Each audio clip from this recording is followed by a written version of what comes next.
So what is a potager garden?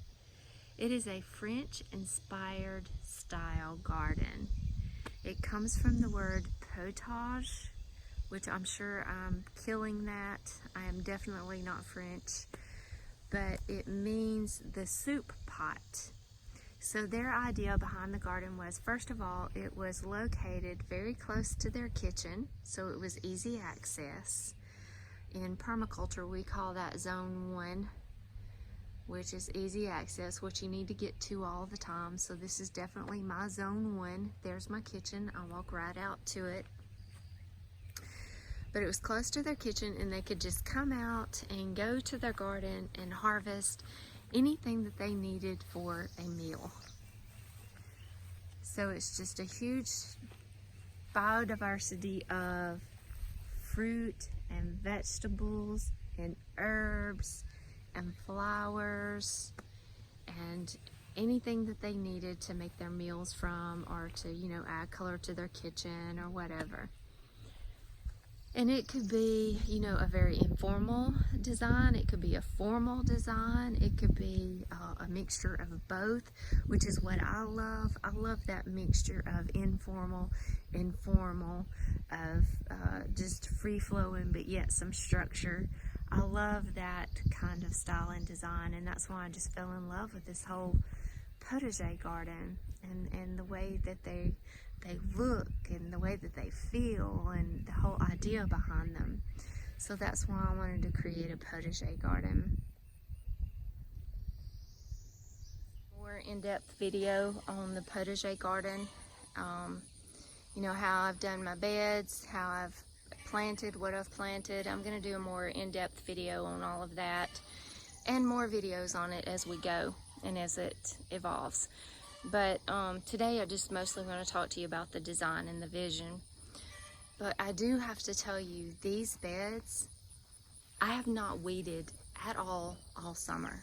And look at them. Like, I have not, maybe a little weed here and there that was super easy just to pull out, but I have not had to weed these garden beds at all. And look at this. It is awesome. There's a couple of different methods that I am applying, that I have done on each plot, each garden section here. I've done a different method for no-till. And this one too, I've not had to weed this bed at all. So I'm gonna go into that when I do my video on the potager garden. But I just love that. I think that is so amazing. So anyway, here's what we're doing.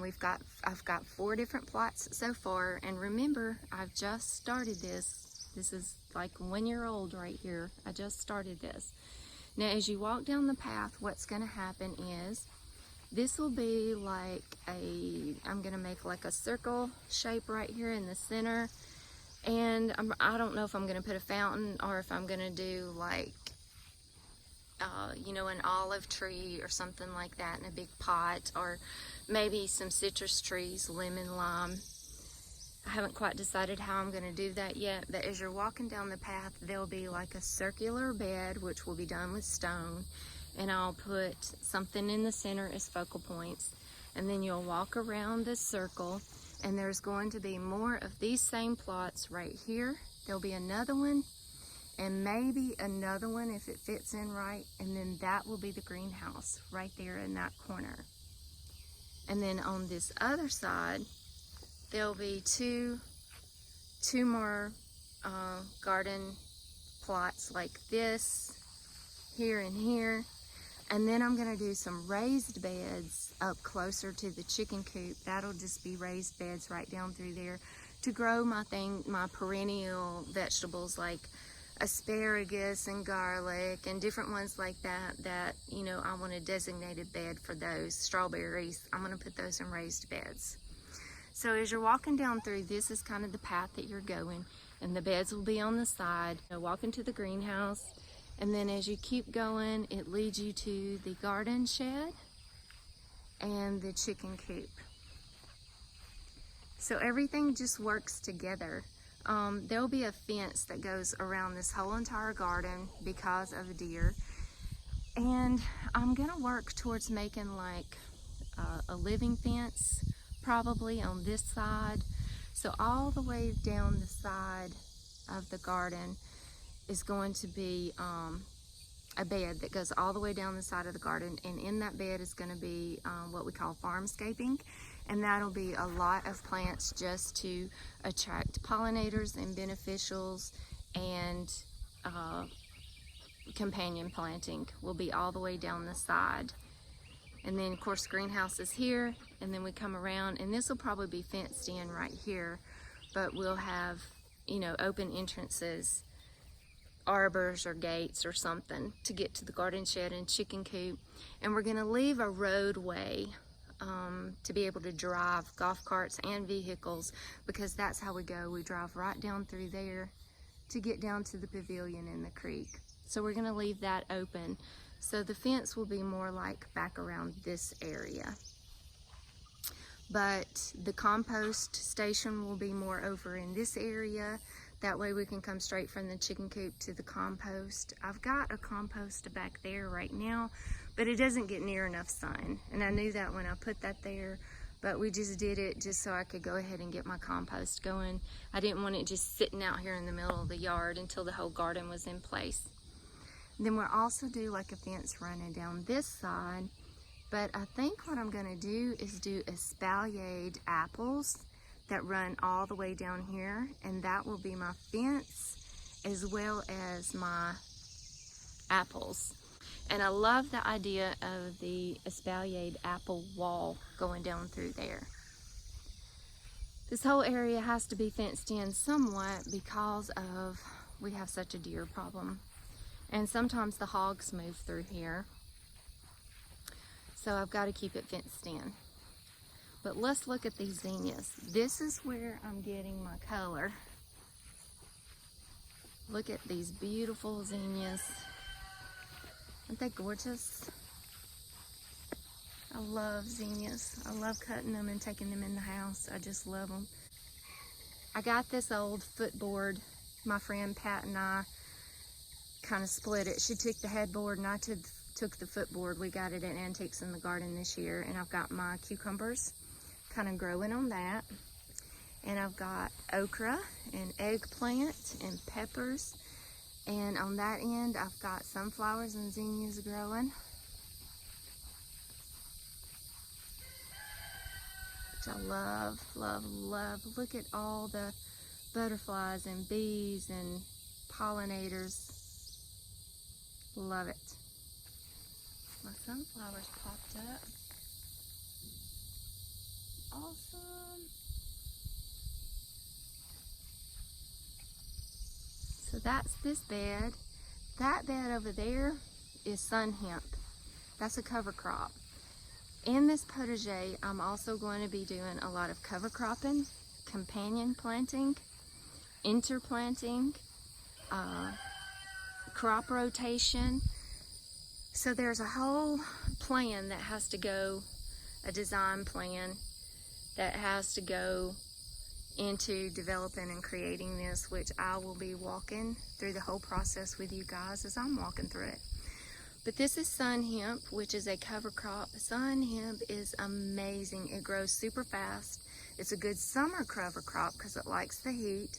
It's actually a tropical plant. So in more tropical zones, it will be a perennial. But in our zone, it's just an annual crop. So it'll die back in the winter and won't come back, which would be good because this could be invasive. But it adds phosphorus and nitrogen and all kinds of minerals to your soil. So I'm working on building the soil in this plot, but it's also an incredible fodder plant for the animals. The chickens love it. They love it. The rabbits love it. Goats love it. It's just a great fodder plant. So what we're doing is we're just snapping it off and feeding it to our animals. But it does flower. It gets this big yellow flower on it, and which attracts bees and pollinators, and it's just a great cover crop plant. It really builds the soil incredibly. So we've got that in this spot right now. And this This spot I've got beans and corn and sweet potatoes and potatoes. These empty spots right here are actually my white and purple potatoes that I had growing here, and they're ready to harvest. All the foliage has died back. I checked them the other day and they're ready to harvest, so I'm gonna do that today. So that's what's growing here. It's potatoes, beans, sweet potatoes, pole beans, corn. And this bed is my tomatoes, basil. My tomatoes are a mess. I did not do a very good job on tying up, pruning, all of those things. I just didn't do it. I'm gonna do better next year. I've got some cattle panels and I'm gonna grow them differently next year and stay on top of it. But I've got all kinds of heirloom tomatoes in here. I've got onions and garlic interplanted. All of this that you see, these weedy things that you see, the flowers, those are radishes that I'm just letting go to flower and go to seed.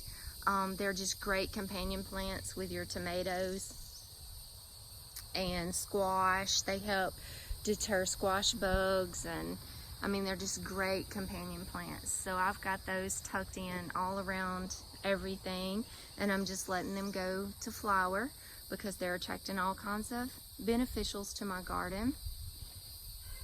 So you'll see them just kind of all in here. I know this looks messy, but it's all working synergistically together to help each other, so I don't have to spray. Here's my squash plants and basil, and my basil's kind of yellowed because I put some worm compost on here, pretty strong and heavy, and I don't think they liked that because they just started turning yellow when I did that. I think I did it too heavily. But I've got my squash in here and radishes, and I've got some beets planted with them. Look at this. They're covered in pollen. That is so beautiful. I've got some blanket flower tucked in there. I've been just kind of adding flowers because this whole corner edge is actually going to be the bed that goes all the way down the side of this garden. And that's where I'm just going to add tons of flowers and pollinator plants and benefit to attract beneficials to the potager garden. So this is my garden, and I'm about to have a whole bunch of tomatoes to pick. I'm excited about. We'll talk about those later. Today, like I said, I just want to cover kind of design and vision. And of course, remember, I am doing everything as organic as I possibly can. And I have not sprayed this garden at all. Not even with an organic spray this year. I have not sprayed at all. Nothing. I didn't have to spray my potatoes. I didn't have to spray. I haven't sprayed tomatoes. And you know, they're kind of suffering a little bit. They're struggling a bit, like this one. It's got that wilt and different things. They're kind of struggling a little bit, but not too bad. And I have not sprayed anything at all. The only thing I've done, I sprinkled a little bit of diatomaceous earth on my squash because I had some squash bugs. That's it. I've added worm compost from my worm bin. I have fertilized my tomatoes with some tomatotone, which is made by Spoma, which is an organic fertilizer. The okra is looking great. The squash, I did have some squash bugs, and the squash vine borers did take out a few plants, but I just yanked them up and replaced them with another one. And that way, you know, I've got squash for a little bit longer. That's succession planting. So I've got squash for a little bit longer. But they look pretty good, and I have not sprayed anything on them. Like I said, I dusted with diatomaceous earth just a little bit, but that's it. Put a little Epsom salt around the tomatoes. Jean did the other day. But that's all. I mean, we haven't sprayed anything. We haven't weeded. We haven't had to weed anything. I mean, that is just awesome, y'all. That is awesome. that's the tour of the potager garden. I just wanted to bring you guys along with me this morning and just kind of share the vision that we have for this space and what we're doing and what we're creating. And I am looking forward to spending a lot of time together with you guys in this garden. God bless you. Have a beautiful day.